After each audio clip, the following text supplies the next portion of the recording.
Bismillahirrahmanirrahim. Assalamualaikum warahmatullahi wabarakatuh. Baik, materi yang akan kita bahas kali ini adalah mengenai sistem peredaran darah atau disebut juga sistem sirkulasi. Nah, pada sistem peredaran darah ini ada 5 pokok bahasan yang akan kita bahas. Yang pertama itu adalah fungsi. Apa sih fungsi dari sistem peredaran darah ini pada tubuh kita? Yang kedua, itu ada organ. Organ apa saja yang terlibat dalam sistem peredaran darah? Yang ketiga, itu ada prosesnya. Bagaimana nih darah mengalir dalam tubuh kita? Yang keempat, itu ada kelainan. Kelainan atau penyakit yang ada pada sistem peredaran darah. Dan yang terakhir, yang kelima adalah peredaran darah pada hewan. Baik, langsung saja kita bahas yang pertama, yaitu fungsi dari sistem peredaran darah itu sendiri. Apa saja sih fungsinya? Sistem peredaran darah memiliki 4 fungsi. Yang pertama, itu fungsinya adalah untuk membawa atau mengedarkan sari-sari makanan dan oksigen ke seluruh tubuh. Tepatnya kemana nih ke seluruh tubuh? Nanti kalian jawab ya. Yang kedua, itu membawa karbon dioksida dari seluruh tubuh ke paru-paru untuk dikeluarkan melalui hidung. Nah, yang ketiga, itu membawa hasil metabolisme atau sisa metabolisme ke ginjal. Dan yang keempat, itu mendistribusikan hormon untuk mengatur fungsi tubuh. Itu 4 fungsi sistem peredaran darah. Jika kita mendengar fungsi atau mengetahui fungsi dari sistem peredaran darah itu, berarti kita bisa menganalogikan bahwa sistem peredaran darah itu sama seperti sistem transportasi dalam tubuh kita. Karena tadi kan fungsinya untuk membawa sari-sari makanan diedarkan ke seluruh tubuh, untuk membawa hormon, untuk mengangkut karbon dioksida. Berarti kalau kita analogikan, sistem peredaran darah ini adalah seperti sistem transportasinya itu pada tubuh kita. Nah, sekarang organnya, apa saja sih organ yang terlibat dalam sistem sirkulasi ini? Mudah nulis nih. Organ yang terlibat dalam sistem sirkulasi itu yang pertama ada darah. Kebalik ya. Ada darah. Yang kedua ada pembuluh darah, dan yang ketiga ada jantung. Ada darah, ada pembuluh darah, dan ada jantung. Baik, kita bahas yang darah dulu. Darah itu dibagi menjadi 2. Yang pertama ada plasma darah, yang kedua ada sel darah.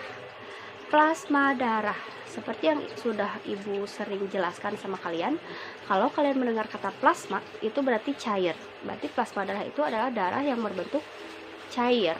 Nah, yang kedua ada sel darah. Sel darah itu ada 3. Yang pertama ada sel darah merah, yang kedua ada sel darah putih, yang ketiga ada keping darah. Sel darah merah disebut juga eritrosit. Nih, faktanya pada eritrosit atau sel darah merah ini dia bentuknya bikonkav. Apa itu bikonkav? Kalau misalkan dalam keseharian kita gambarkan bikonkav itu seperti kancing. Yang kedua, itu faktanya adalah sel darah merah ini usianya atau berumur selama 120 hari atau kurang lebih 4 bulan. Nanti kalau misalkan udah tua, udah 4 bulan, dia si sel darah merahnya akan dirombak di hati. Dan nanti dibentuk yang baru oleh sumsum tulang gitu. Terus fakta yang ketiga, sel darah merah ini atau eritrosit ini kenapa disebut sel darah merah? Karena dia memiliki pigmen warna merah yang disebut dengan hemoglobin. Nah, hemoglobin ini dia juga punya fungsi. Apa fungsinya? Fungsi dari hemoglobin ini adalah dia untuk mengikat oksigen.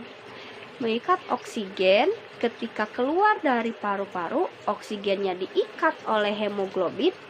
dan diedarkan ke seluruh tubuh oleh hemoglobin itu.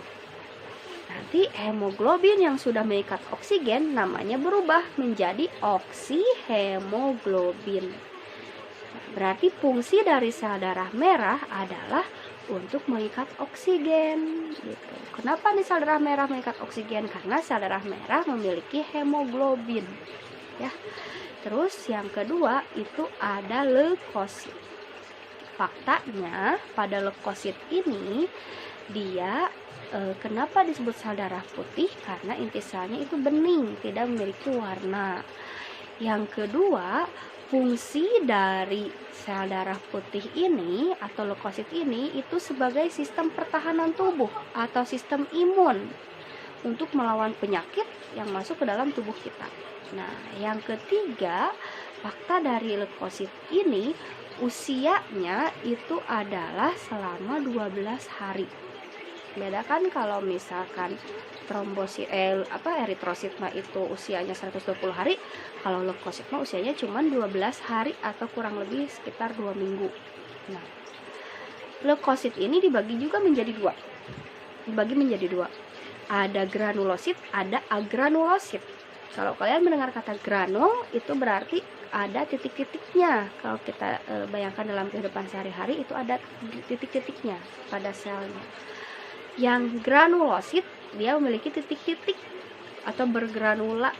Nah, apa saja sih yang granulosit ini? Yang pertama ada neutrofil, yang kedua ada basofil, dan yang ketiga ada eosinofil. Terus kalau yang agranulosit yang tidak memiliki granul itu ada limfosit dan monosit. Nah, itu untuk sel darah putih. Dan yang terakhir itu ada keping darah atau disebut juga trombosit. Faktanya trombosit ini fungsinya untuk pembekuan darah. Jadi ketika kita luka, kenapa darahnya bisa berhenti? Misalnya kita keiris pisau nih, keiris pisau kan darahnya pasti bercucuran. Nah, kenapa? Lama-kelamaan si luka ini akan menutup, darahnya berhenti mengalir atau ngucur ya. Itu karena kita memiliki trombosit. Trombosit ini fungsinya dia untuk menutup si luka tersebut atau untuk pembekuan darah supaya darahnya berhenti mengalir. Itu untuk darah. Selanjutnya ya sekarang kita akan membahas mengenai golongan darah. Nih, mungkin dari beberapa dari kalian sudah mengetahui jenis golongan darah yang kalian miliki. Nah, kenapa sih golongan darah itu ada yang berbeda dan ada yang sama? Apa yang menyebabkannya dan dari mana asalnya kita akan bahas sekarang. Jadi pada membran eritrosit kita itu terdapat yang namanya antigen atau disebut juga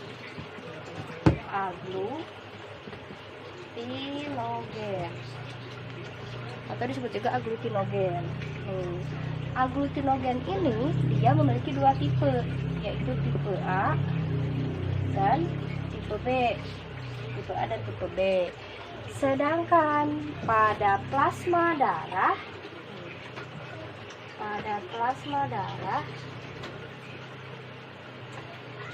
itu terdapat antibodi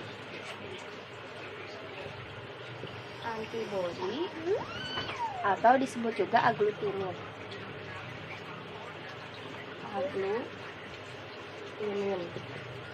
Dengan dua tipe, yaitu ada anti A dan anti B. Tipe anti A dan anti B. Di sini sudah pada plasma darah ini dia kan memiliki antibodi atau disebut juga aglutinin, sudah jelas tipenya ada anti A. Berarti kalau anti A itu sifatnya spesifik pada A, dia tidak bisa bertemu. Kalau misalkan di plasma darahnya ada anti A, berarti dia tidak bisa bertemu dengan antigen dengan tipe A, berarti harus ketemunya dengan tipe B. Begitupun sebaliknya, jika pada eritrosit antigennya tipe B, berarti dia tidak bisa bertemu dengan yang anti B, tapi harus ketemunya dengan yang anti A. Nah, kenapa nih tidak bisa dipersatukan? Karena kalau misalkan yang A ketemu dengan anti A, dia bisa menyebabkan aglutinasi atau penggumpalan. Nah, di sini baru jelas bahwa kenapa kalau misalkan mau donor darah, kita harus tahu dulu golongan darah apa yang kita punya.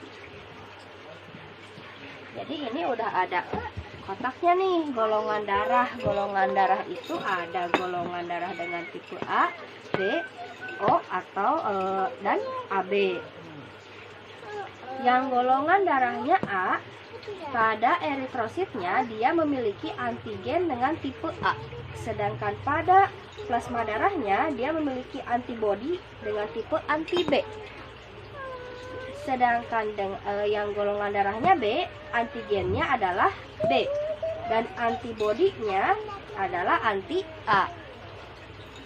Yang bergolongan darah O atau 0, dia tidak memiliki antigen. Nah, kenapa disebut O atau 0? Karena tidak ada antigennya, tapi dia memiliki antibodi dengan tipe anti A dan anti B.